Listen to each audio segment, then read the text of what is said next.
All right, ladies, this screencast is going to serve as an introduction to World War II, which is Chapter 24. So if you have not yet gone and downloaded the Chapter 24 outline, you want to do that now.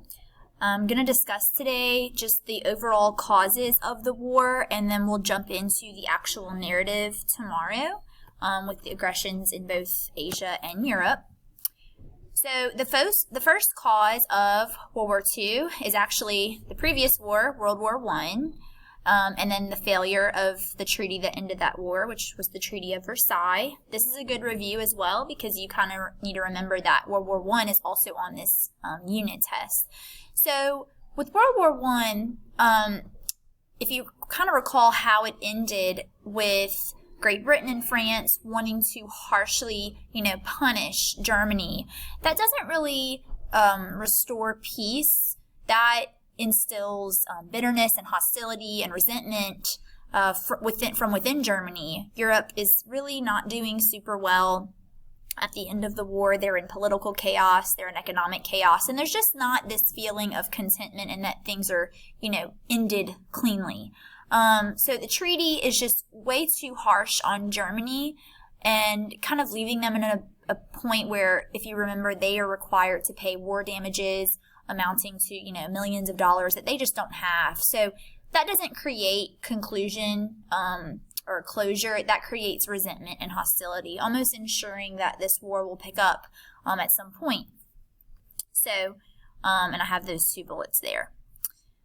Okay, so the next cause is the failure of the League of Nations. If you kind of recall, this was Woodrow Wilson's 14th point in his peace plan at the end of World War I, in which he wanted to create this, international diplomatic body called the League of Nations that would prevent another war of this scale from repeating and happening again. But the League of Nations just wasn't given very much power or authority to keep or sustain peace or prevent, Germany from rising to power again. So it is considered fairly ineffective.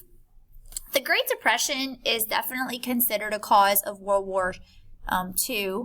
If we kind of recall, this is referring to the economic crisis that began and is rooted in the United States. But we discussed that, the effects of the Depression will not only be kept within the U.S., but rather be felt all around the world, including Europe, since we are, predominant trade partners with them. And so, Europe is already doing pretty bad in the decade after World War I. Our depression makes their economy worse. And unemployment was just so high within Germany itself that it is actually going to lead to the formation of and the popularity of a particular political party, which was called the National Socialist German Workers' Party, formerly known as the Nazi Party, commonly known as the Nazi Party. This is the party that Hitler kind of rises to power and popularity within. So in theory, had, unemployment not been so bad, this party probably wouldn't have been as popular, as effective as it was, and people probably wouldn't have known Hitler's name to the extent that they do today. Appeasement is considered a major cause of World War II. It refers to giving in to someone's demands to avoid conflict. I often use, the candy bar analogy. So, we've all seen this happen. I've been this parent in the grocery store, but you're in a checkout line. They like to put those little candy bars and chocolates and sugar items right in the line to check out at a grocery store. And the toddler sees the candy bar and they start screaming. Okay, they start screaming because they want the chocolate. The parent knows they shouldn't have sugar at this time of the day, but the kid's throwing a fit. So to kind of, hush the kid up and not cause a scene, they give the kid the chocolate bar. This is a bad habit because it just instills the fact that the kid can scream and get what they want. So it's a very short-term solution, but causing long-term problems. To be frank, no judgment, because I have been that parent that has appeased my child. But in this case, Hitler is the one that's going to be appeased. When he kind of starts on his aggressions in Europe, and we'll kind of talk about the exact play-by-play narrative when this happens, but when he starts, taking on more land, invading Czechoslovakia, this is where the Allies who, signed the Treaty of Versailles, like Great Britain and France, should be stepping in and saying, no, we will not allow you to do that. But because they're not really prepared to fight a war yet, they kind of give in to these quick, short demands in hopes that Hitler will stop. But he won't, of course. So it really just then makes problems for the Allies even larger, because then we have more territory to kind of gain back in the long run. And then the final cause of World War II, and then we'll just elaborate on this a little bit more today, is the rise of totalitarianism. That's a big word. Think about, authoritarian governments. A totalitarian government is a form of government when the state exercises absolute political and social control over the public with no regard for individual or political opposition. So this is when the government has complete economic, political, social control. They make all decisions. It's no longer a democracy. You have several different government types within totalitarian regimes. You have fascist governments, you have communist governments, and I say that because Hitler, while he is definitely a totalitarian dictator, Germany will not be the only government absorbing this type of authority or embracing this type of authority. Other European countries are also engaging in this, and that's going to cause problems down the line for more than one nation. So kind of within this cause, I want to talk about the major players who would be embracing this type of government. Because when you have a government that exercises absolute political and social control, you almost always have some form of dictator, and that's a single ruler overruling that government. And this is happening, like I said, in more than one country. So a quick recap with where we are at the Soviet Union. We talked about kind of in the concluding aspects of World War I, Russia had to withdraw from that Great War early because they were having a revolution at home with the Bolsheviks and the Soviets overthrowing the Romanov family and executing them.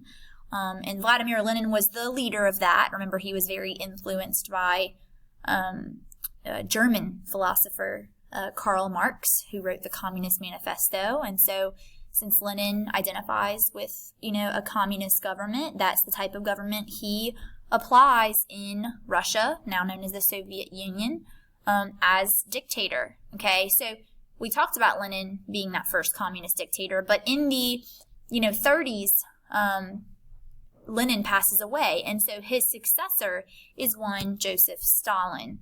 So Joseph Stalin is going to be the major player from the Soviet Union during this World War II era.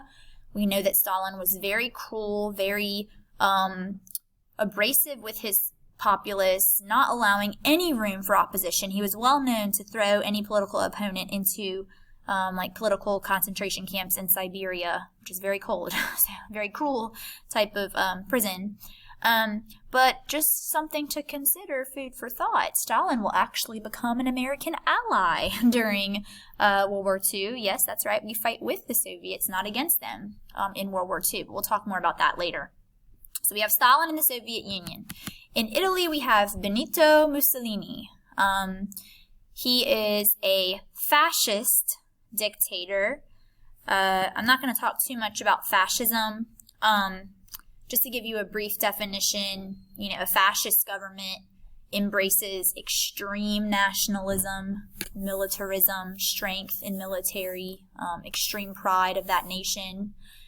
It is a form of totalitarianism, but it's not communism. The Soviets are communists, but communism more so embraces global, utopia and everyone sharing resources, whereas, with Italy and Germany, eventually, Hitler's a fascist as well. Fascists are more, their way is the glory and their nation is on top of everyone, and so they promote, everything that their specific nation identifies with. But this will be one of Hitler's greatest allies. In the documentary, it mentioned that he was very inspired by Mussolini, who kind of took authority himself with the regime. His nickname during this World War II era is Il Duce, which means the leader, the chief, and we'll talk about his role in this war. Just to briefly touch on an obvious major player, the dictator of Germany, Adolf Hitler. Hitler himself was actually elected as chancellor of the German government, so through a democratic process. He didn't seize power in the beginning anyway. The government at the time of Hitler's rise to power was the Weimar Republic. That's what replaced the Kaiser Wilhelm and the Empire of Germany during World War I era. When that collapsed, the Weimar Republic took control. But the Weimar Republic was blamed by Hitler and other activists as creating, Germany's weakness. And so Hitler's a very big critic of the Republic. He wants to make a lot of changes. He will convince, as soon as he's elected as chancellor, he will convince the German parliament, which was titled the Reichstag, and that's on your screen to spell. But he's going to convince that Reichstag to pass a law called the Enabling Act, which will give Hitler the authority and power to act without legislative approval, which essentially gives him the powers of a dictator. So why the Reichstag would give away their own power, one can only guess, but assumably, he probably convinced them with his skills, his persuasive skills, that this would allow, his restoration of German empire to go more smoothly, and this is what he needed to get things done more quickly and efficiently. So, but once that act is passed, he doesn't really have as many,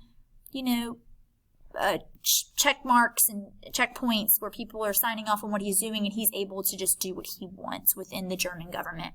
And the German government that is existing during Hitler's time, and when the Nazi Party is in control under Hitler's fascist, because he's also a fascist like Mussolini's leadership, is known as the Third Reich. So the Third Reich is the title given to the German government during the age of Hitler.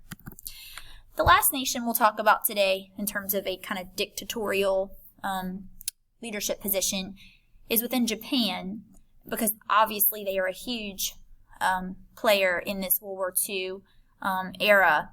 So Japan kind of had somewhat of a monarchy. They had an emperor, Hirohito. His name is given there.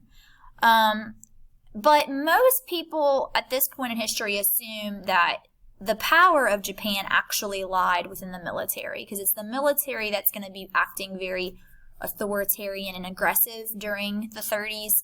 And the leader of the Japanese military at this time was General Tojo.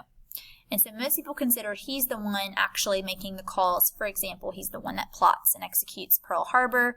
Not executes himself, but, calls on the mission. So we'll talk about that in the narrative as well. But now you kind of have a good idea of the major causes and then who the major players are on, all sides.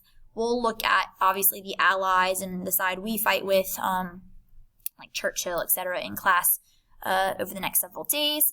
Please write down any questions you have, and then we will discuss tomorrow.